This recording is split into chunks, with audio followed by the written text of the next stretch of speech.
저는 오늘 창세기서를 읽다가 노아를 만났어요. 이 노아를 만나보니까 노아는 그 나라가 총체적인 타락이 있어서 하나님이 그 사람들을 보고 멸해야 되겠다 생각하는 것도 계획하는 것도 다 망할 계획만 하니까 내가 멸해야 되겠다라고 생각을 할 때 하나님은 그 중에 노아를 보시고 야 노아 너는 괜찮아. 내가 너를 통하여 인간의 씨도 보호하고 동물의 씨도 보호할 거야 라고 하는 계획을 세워서 말씀한 내용이 창세기에서 6장에 쭉 나오더라고요.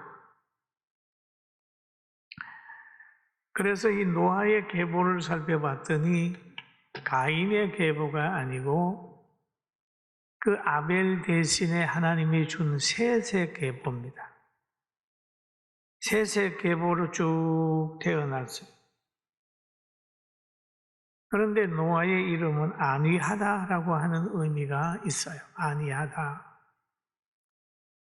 그런데 창세기서 5장 29절에 보니까 이름을 노아라 하여 이르되 여호와께서 땅을 저주하심으로 수고롭게 일하는 우리를 이 아들이 안위하리라 하였더라 라는 말씀을 합니다.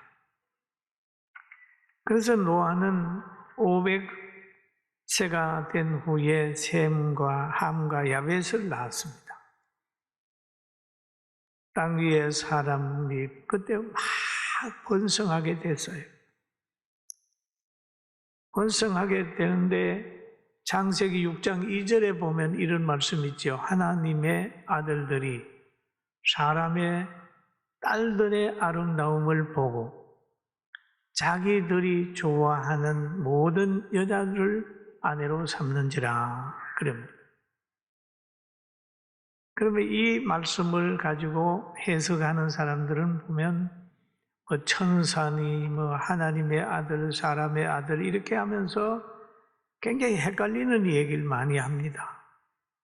그러나 우리가 단순하게 보면은 믿음 있는 사람이 믿음 없는 사람을 보고 외모만 보고 아내로 삼는다. 근데 가정을 넘어뜨리고 세우는 능력이 여러분 남자에게 있는 것 같지요? 아니에요. 잠언서 보니까 여자에게 있습니다. 굉장히 중요해요.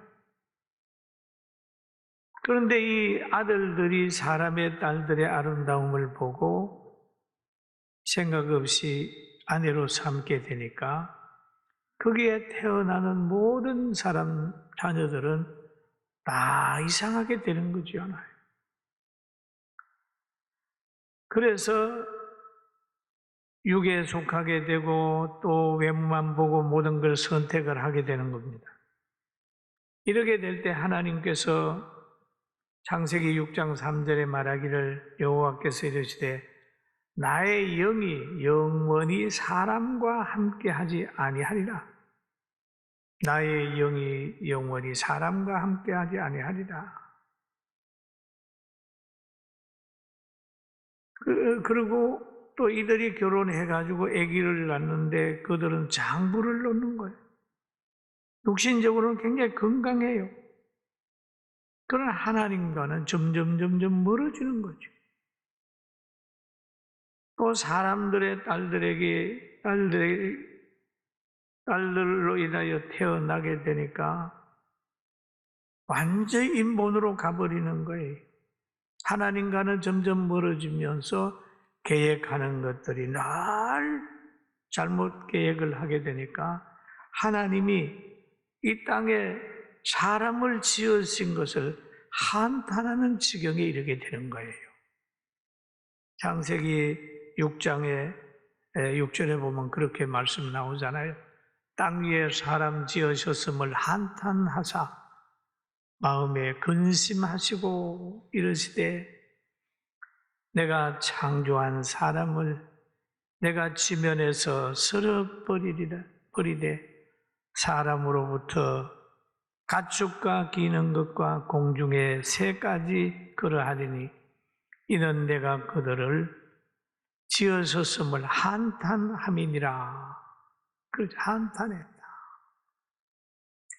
여러분, 우리가 뭔가를 만들어 놓고 잘못되게 되면 한탄하잖아요. 아이고, 만들지 말걸, 키우지 말걸, 하지 말걸, 그러잖아요. 이 한탄하는 마음, 근심하는 마음이 창조주가 사람을 보면 지으심을 한탄했다 그랬거든요. 그런데 하나님께서는 때로는 왕을 세워놓고 한탄하고 이렇게 할 때도 있어요. 사무엘상 15장에 보면은 여호와께서 사울을 이스라엘 왕으로 삼으신 것을 후회하셨더라. 그럽니다. 여러분, 누가 뭘 했을 때 여러분을 보고 저를 보고 한탄하는 일이 없도록 합시다. 할렐루야. 보니까 결혼한 것을 한탄하고 자녀 둔 것을 한탄하고 한탄하자. 목사시켜준 것을 한탄하고 직분자 된 것을 한탄하고 그런 때고 있어요. 그런데 하나님께서 총체적인 타락했지만은 그게도 하나님은 씨를 보았습니다. 씨를 보았습니다. 그래서 6장 8절에 보면 그러나 노아는 여호와께 은혜를 입었더라.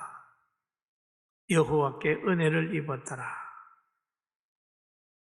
노아에게 주신 은혜는 노아의 삶에 대한 평가에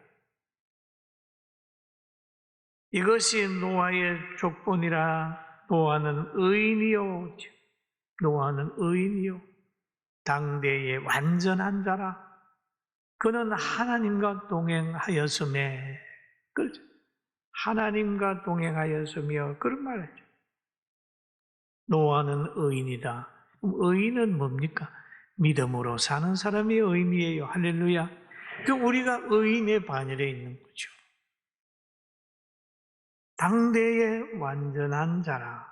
당대에 사는 사람들 가운데 가장 믿음이 있었어요. 그리고 하나님과 동행했다. 그렇다면 거룩한 하나님과 동행을 하게 되니까 그의 삶이 거룩했다. 하나님이 인정하는 의인은 어떤 사람입니까?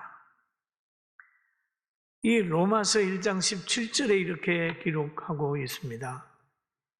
복음에는 하나님의 의가 나타나서 믿음에 이르게 하나니 기록된 바 오직 의인은 믿음으로 말미암아 살리라 함과 같으니라. 그랬어요. 의인은 믿음으로 사는 것. 예수 그리스도가 하나님의 아들이며 그는 나의 죄를 위하여 십자가를 지셨으며 나는 그를 믿음으로 의롭게 된다고 하는 이 약속을 믿는 거예요. 그러면 의인의 특징은 뭡니까? 순종하는 삶이 따라옵니다. 한 사람이 순종치 아니함으로 많은 사람이 죄인된 것 같이, 그러면 한 사람은 누구입니까?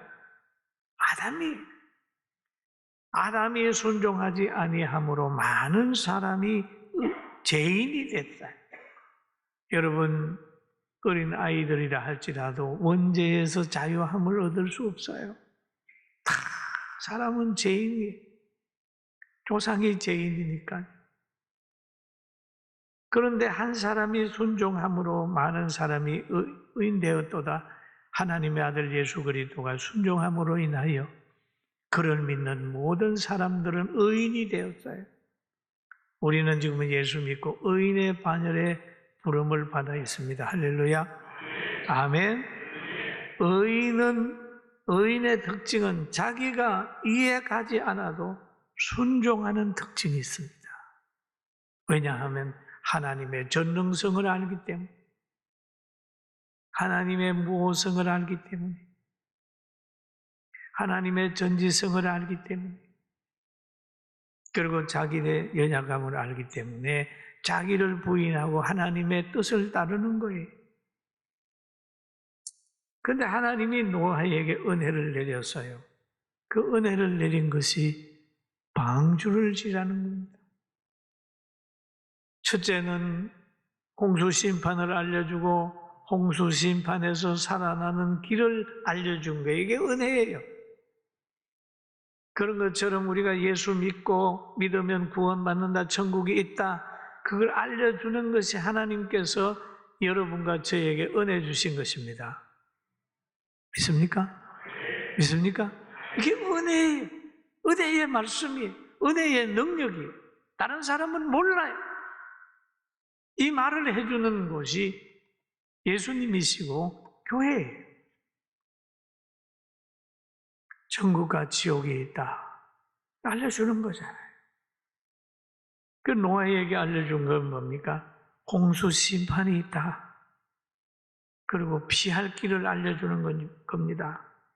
방주를 지어라.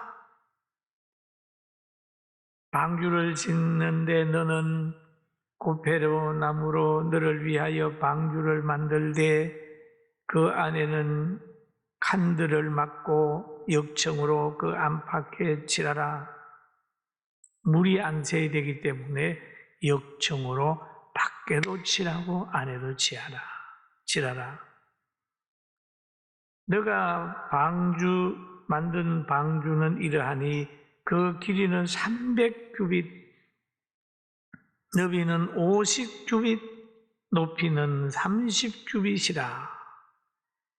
거기에 창을 내되 위에서부터 1규빗 내고 그 문은 옆으로 내고 상중하 3층으로 할지니라. 이렇게 얘기를 하잖아요. 그러면 1규빗을 얘기할 때는 어른들이 손끝에서 여기까지를 1규빗이라고 생각을 한다면 여기 45cm라고 얘기를 합니다. 어느 책에 보니까 45cm라고. 그럼 1규빗이 45cm면은 300규빗이면은 길이가 얼마일까요? 135m잖아요. 135m. 폭이 22.5m, 높이가 13.5m로 잣나무로 제작을 했어요.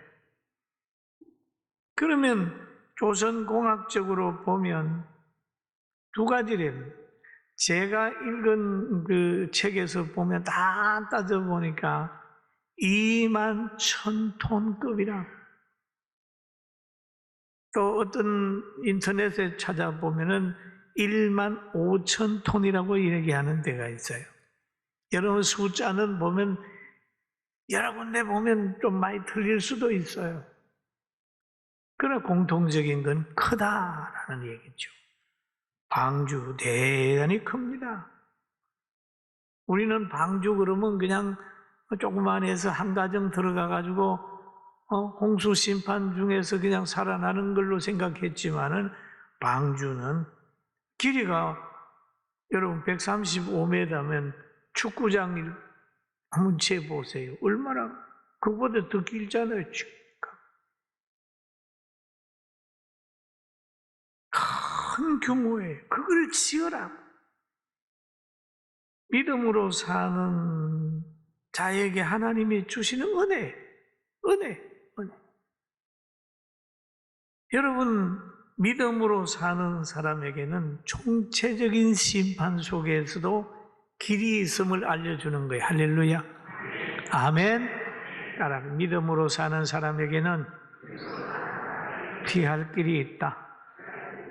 믿습니까? 확신을 가지게 되는 거죠.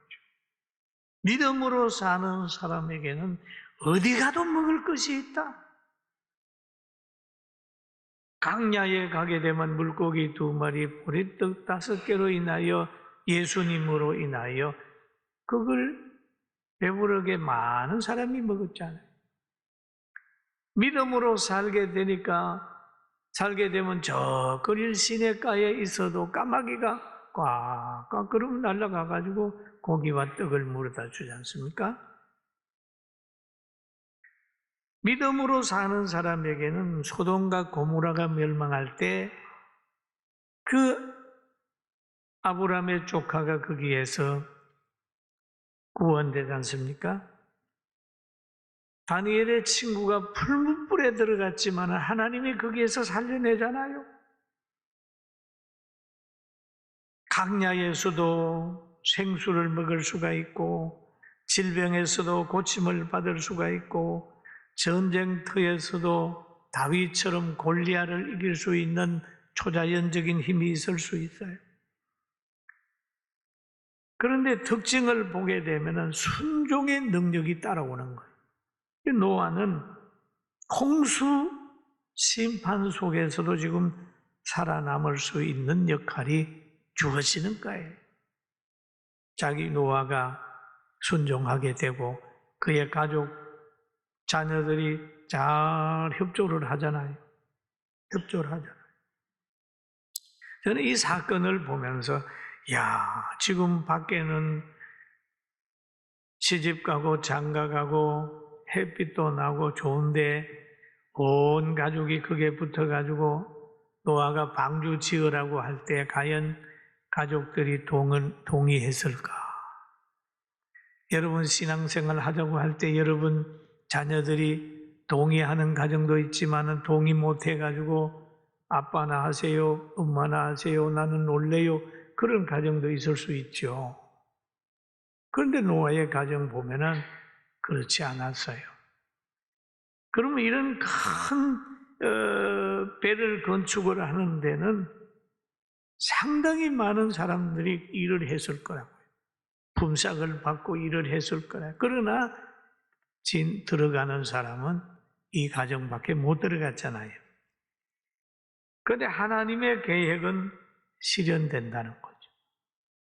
노아가 구원되는 것도 실현되지만은 또 하나님 말씀대로 모든 사람이 심판받는 것도 실현이 되는 겁니다.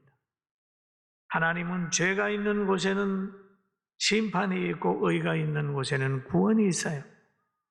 로마서에도 보니까 죄의 삭선 사망입니다. 죄는 덮어지지가 않아요. 죄는 회개할 때 문제가 해결되지 덮거나 속여가지고 숨길 수는 없는 겁니다. 죄는 회개하는 게 지혜입니다. 할렐루야. 따라 죄는 회개하는 게 지혜입니다. 예, 진정한 회개는 행동이 바뀌어야 돼요. 회개했습니다. 그 자리에 있으면서 무슨 회개냐? 행동이 바뀌어야 된다. 뭔가 달라져야 됩니다.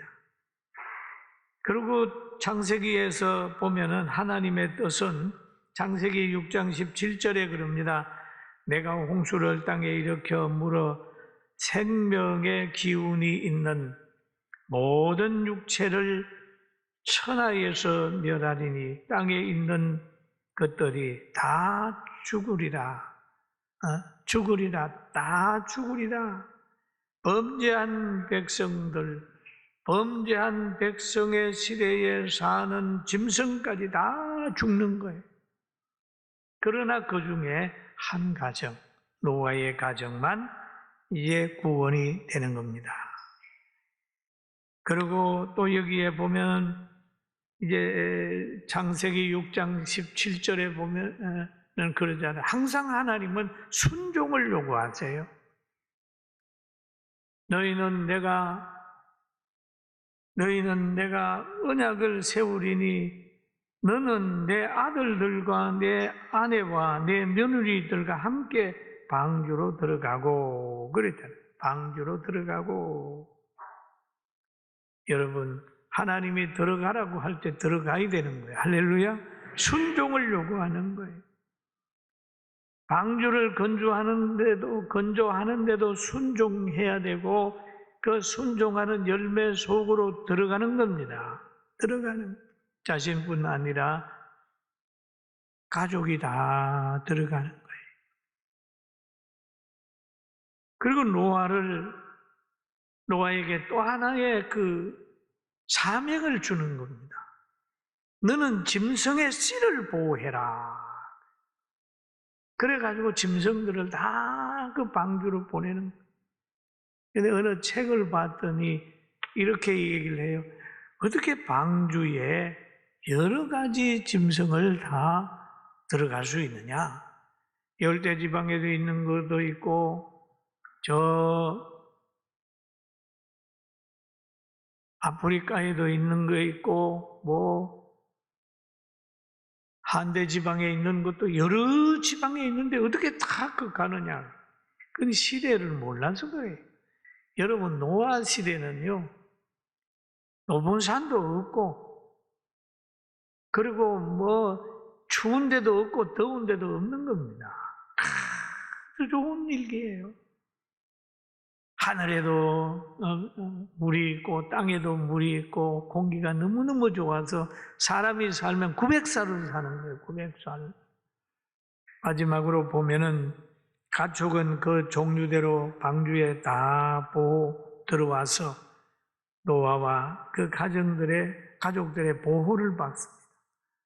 노아가 준비한 그 음식을 먹이를 그 짐승도 같이 먹었어요. 가족도 같이 먹었어요. 얼마나 좋아요. 하나님은 믿는 우리에게 주신 사명이 있다. 신령한 약식을 주시고 저도 이 강단에 설 때마다 설교하려고 기도할 때마다 말씀이 생각이 나요. 이게 양식이구나. 그냥 생각이 나는 거예요. 또 필요하게 될 때에 육신의 양식도 주지만은 영적으로 누가 책을 보내주고 뭘 보게 하고 해서 교훈적인 것도 얻게 하는 거예요. 하나님께서 여러분들에게 많은 복을 주실 줄로 믿습니다. 그 복을 가지고 하나님의 영광을 위해 잘 선용하시길 바라고, 우리가 예수 그리스도를 믿고 성령을 받으면 전도의 대상을 찾게 되는 거예요. 내가 누구를 전도하지, 내가 누구를 돕지 생각이 들지만은 이 악한 뱀의 영향을 받으면 자기 운동과 정욕 운동, 하나님이 하지 말라 하는 것이 막 하고 싶은 거예요. 선악과를 보면 먹음직도 하고 보암직도 한 것처럼 그렇게 되는 거예요. 그리고 그것이 실현된 다음에는 명분을 찾아요. 뭔 명분이냐? 숨을 명분을 찾는 거예요. 숨을 장소를 찾는 겁니다. 아담과 하와가 어디에 가느냐? 무화과 나무 밑에 가 숨습니다. 자꾸 자기를 가려요. 비밀을 가집니다. 말만 하게 되면 교회에 안 나갈 명분을 찾는 거예요. 뭐 때문에? 그리고 하나님의 낯을 피하려고 해요. 그러다가 낙원을 잊어버리는 거예요. 심령천국을 잊어버리는 거예요.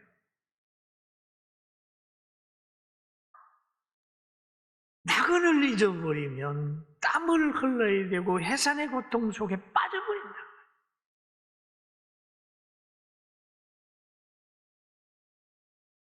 예배를 멀리해요. 복음이 안 들어와요. 왜요? 그 속에 다른 영이 있으니까요. 여러분, 축복은 하나님으로부터 오는 거지 땅에서부터 오는 건 아니에요. 믿습니까? 믿습니까? 정신 바짝 차려야 됩니다. 바짝 차려야 돼요. 정, 학력, 이걸 하나님의 말씀을 다스려야 돼요. 그래야 에덴에 있는 거지. 에덴 동산에 있는 거지. 뱀이 와서 나불나불 그런다고. 그 지식 받아들이고 또 사랑하는 하와가 준다고 선악과를 따준다고 먹으면 늪승 먹어버리면 그 아담은 꼬라지가 어떻게 되겠어요? 중심 딱 잡고 믿음새라 잘 살아가게 되기를 주의 이름으로 축원합니다. 여러분만 해당되는 게 아니에요. 저도 해당되는 겁니다. 저도 세상에 나가면 많은 지식들이 저에게 오요. 때마다 성경으로 돌아가. 자연으로 돌아가요. 성경을 읽으면 머리가 시원해지고 하나님이 창조한 우리이기 때문에 하나님이 주신 말씀이 우리에게 행복의 양식이라는 걸 기억하고 오늘 또 승리하게 되기를 주의 이름으로 축원합니다.